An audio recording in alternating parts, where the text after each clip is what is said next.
Well, I'd like to welcome you to today's reflection this Friday, the 24th of April.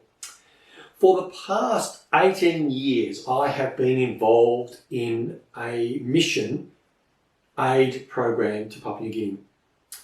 And a large part of that has been in Oro province and in particular Oro Bay. And when you drive from the airport to Oro Bay, you drive along a coastal road. And this road literally is just off the beach. There is the beach, the sand on one side, the road, and there would be probably less than 50 metres before it goes straight up into the mountains, which are incredibly steep. And as you drive along the coast, there are little villages. Every 2 to 3 kilometres, you come across a village of maybe 100, 200, 300 people. And the houses in the village are all the same. They're built up on stilts, so they're up high so that water can travel underneath, snakes can move underneath, but also so you can pick up a bit of a breeze blowing through. The walls come up to what we would say dado height, which means halfway, and then they're open, so it's all open. And they have a thatch roof.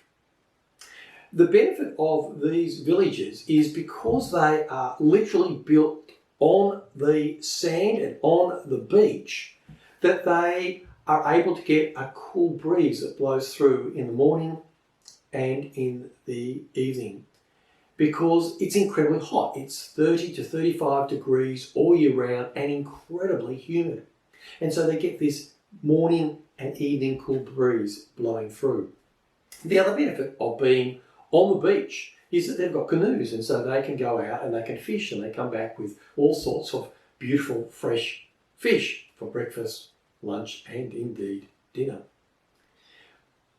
But the other benefit they have is because it's sandy soil and all the soil from the mountains run down and mix with it, it's a very rich, lush soil.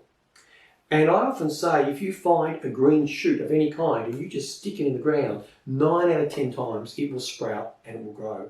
And as a result, they have their little market gardens that yield abundantly. They have 2 crops a year. They grow all sorts of vegetables and all sorts of fruit. In fact, lining much of the road to Oro Bay are mango trees, and in season the mangoes just fall and rot on the ground because there's just so many of them, such an abundance. But perhaps the greatest advantage of these villages is fresh water. There's little streams and creeks that come down from the mountain. They form a river that then flows out into the mouth of the bay. And so they're able to walk out of their huts and they're able to collect fresh water in buckets for bathing, for washing utensils, for cooking, and most of all, for drinking. Up the mountain, there are similar villages. The huts look exactly the same, built up on stilts. The problem is, because they're surrounded by the jungle, they don't get any cool breeze in the morning or in the evening. It's enclosed, it's humid, it's hot, it's uncomfortable. And if it does blow, it blows a strong wind. Likewise, they don't have the benefit of fishing. They can't just go out into the ocean to fish. But also, they don't have great crops. The soil up there is rocky, it's hard and shallow. And so they get 1 crop a year, and it's a pretty miserly crop by comparison to the crops down below. But the worst thing is they don't have access to fresh water. They have thatch roofs, and so they can't catch water. And so every morning at dawn, you see what look like little ants. You just see lines moving down the tracks of the mountain. And these lines are women coming down at dawn with their buckets and their clothes and their children. And they come down to the river and they bath their children.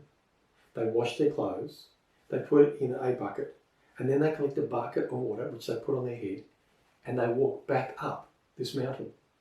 To give you an idea of how steep it was, I was walking up with one of these women once, with a child under one arm, clothes on another, a bucket of water on her head, And I couldn't keep up with it. I'm an army reservist, so I thought I was reasonably fit. I had to stop every 5 or 10 minutes with the excuse that I needed to take a photo of the beautiful scenery, but really it was a chance to catch my breath. It's incredibly steep and it's hard climbing. And it's about 2 to 3 Ks up to the village. So every morning, these women walk down 2 to 3 Ks and 2 or 3 Ks back up to their village with their water. And then in the evening, as the sun begins to set, you see all the lines of these women making their way down the mountain again, to wash utensils and to collect more water for the night and for their cooking. And up they go, walking back. And so these women are walking anything from 9 to 12 Ks a day, simply collecting water. It's a real arduous task. Now, I've often asked people, why on earth would you build up on the mountain? Why would you live up there where you could live by the bay? You wouldn't have to walk very far to get your water. You wouldn't have to walk very far to bath. You wouldn't have to walk very far to wash your clothing. You wouldn't have to worry about having really small, insipid-looking crops. You'd have abundant crops, more than you require. You'd have all these fruit trees in abundance. And you could go out fishing, and there'd be this cool breeze in the morning and in the evening to cool you down. And I've often thought about it and thought, if I was to choose to live there, where would I choose to live? Would I choose to live in a village on the coast with all those advantages, or would I choose to live up in a village in the mountains where it's hard and there's lots of walking? Obviously, I would choose to live in a village by the coast. And that was my decision until I was there during Cyclone Guba. And during Cyclone Guba, trees were washed down from the mountains. In fact, they gouged out the rivers and redirected the course of many of the rivers. They destroyed 36 bridges. And every village along the coast was destroyed. Every village. 104 lost their lives. Some of them, their bodies were never recovered, probably washed out to sea. Everything was completely destroyed. And I remember the following day after that, because I had been in the doctor's residence in a hospital, which is part way up the mountain, and I came down and we were searching for bodies and injured people, wading through water up to our waist, walking across what had been roads that were now covered in timber. And I remember people from the mountains coming down to assist. And one of them said to me, Glenn, that's why we build our homes in the mountains. Because we know that there is always a once-in-a-lifetime storm that destroys everything. And we are willing to endure the hardships of walking up and down and of having less so that we are prepared for when that once-in-a-lifetime storm comes and destroys everything, and we are safe. And that made me reflect upon this great passage that I can always remember from my Sunday school years that used to be taught to us. And I used to think it was just a nice little story. And I'm going to read it. And it's from Matthew 7, and it's verse 24. Therefore, everyone who hears these words of mine and puts them into practice is like the wise person who built their house on a rock. And the rain came down, the streams rose, and the winds blew and beat against that house. Yet it did not fall, because it had its foundations on the rock. But everyone who hears these words of mine and does not put them into practice is like a foolish person who builds their house on the sand. The rains come down and the streams rise and the winds blow and beat against the house, and great is its crash. See, what Jesus was telling us was a parable based on real life experience. In the ancient Middle East, they experienced situations very similar to the one I experienced in Oro Bay. And Jesus is saying, if we build our house upon the beach, upon the sand, upon all the comforts and material possessions and all the benefits of this world, then we need to be prepared for it to be washed away. Whereas if we build upon the rock, which is Jesus, if we build upon the Word of God, and Jesus is the Word, who was in the beginning. Through him all things were created, and nothing was created that was created. If we build upon the Word of God, then we will be safe. And so I began to ponder, what is that once in a lifetime storm that we all need to face? And of course it's death. And I think that's what Jesus is saying to us in this passage. All of us will face death. And if we've been pursuing the things of the coast, the material possessions of the world, if we've been grasping after those things and we want the comforts of this world, and that's where our focus has been, then we will be lost and they will be washed away. But if we're willing to endure, and sometimes it's hard to be a disciple of Christ. It's hard walking up and down the mountain. It's hard being committed to the church. It's hard making sacrifices. But if we build upon Jesus, who is the rock, if we build upon the Word of God, we will be safe. I find it interesting that this forms part of Jesus' great teaching, the Sermon on the Mount. And I think that, Western first world Christianity has really bought into a prosperity theology of health, wealth, and prosperity. They've almost bought into a theology of what's in it for me. And I have to say that is the weakest form of Christianity there is. We place so much emphasis today on our personal salvation, about being personally saved, that we forget the corporate nature of God's salvation. God so loved the world that he gave his Son for the world, of which you and I are a part. And so we are called for that reason into the life of the church, because it is a corporate salvation.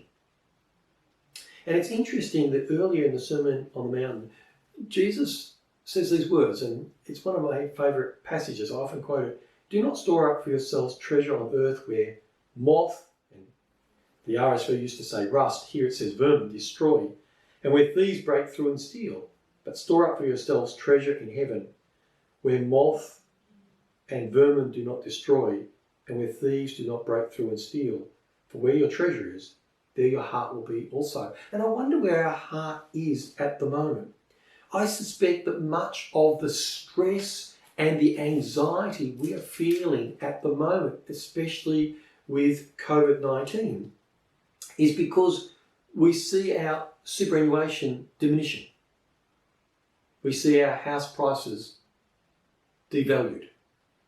We actually see our economic prosperity in many ways being destroyed.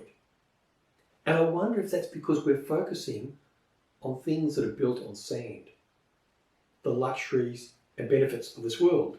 And I certainly know that in places like Papua New Guinea, they're not thinking about superannuation or house prices. They're not anxious and worried about those things. And Jesus says to us, why do you worry about these things? Does not your Father know what you need even before you ask? And perhaps the degree to which we worry about these things says something about our priorities in life. Jesus, in this passage, having spoken about do not store up for yourself treasure on earth, immediately goes on to say the eye of the lamp is the lamp of the body. If your eyes are healthy, your whole body will be full of light. Remember, Jesus is the light of the world too. But if your eyes are unhealthy, your whole body will be full of darkness. And then the light within you is darkness. How great will that darkness be? The word that Jesus is using there, the Greek, for an unhealthy eye, or some people translate it an evil eye, is poneros. It actually means double vision. And so it follows straight on from what Jesus has been saying about don't lay up treasure on earth because your heart's going to be committed to them. Lay up your treasure in heaven and be committed to God. And here he's saying, if you're double visioned, if you've got one eye on the things of this world and one eye on the things of heaven, you're double visioned. And immediately goes on to say, therefore you cannot serve two masters. Because either you'll hate the one and love the other, or be devoted to one and despise the other. You cannot serve both God and money. It's interesting, isn't it? We can't serve both God and the things of this world. And so I think for me, the challenge during this period of coronavirus has been to ask myself, do I really trust that God knows what I need even before I ask and will provide for me in all circumstances? Am I being anxious? And if I'm anxious, what am I really being anxious about? And what does my anxiety say about my particular priorities? And if I'm being overly anxious, if I'm overly worried, maybe it's because I have built my house upon the sand. Perhaps it's because I've laid up treasure on earth. Perhaps it's because I've had one eye focused on the things of this world. Perhaps I'm trying to serve two masters. And so I pray that each and every one of us will know that God clothes us, that God watches over us, and God knows our needs. And if we build upon Jesus Christ the rock, if we make sure that our hearts are laid up a treasure in heaven, if we know that our eyes are focused on Jesus Christ, and if we know that He is the one that we're serving, then we know that no matter what may be thrown at us in this world, we will be okay. And when the time comes of that once in a lifetime storm, where our lives will be taken and the things of this world will be washed away, we will be saved because we will have built our lives upon Jesus Christ, our rock and our firm foundation. May each and every one of us be challenged to build upon Jesus Christ, especially this time, to reaffirm our commitment and to not fall into that weak and insipid Western prosperity theology of what's in it for me, but actually realise that we are called to take the hard path, the narrow path, the difficult path, the narrow gate, to walk the journey with Jesus and to be people of service and commitment to Him. May God indeed continue to bless you in this period.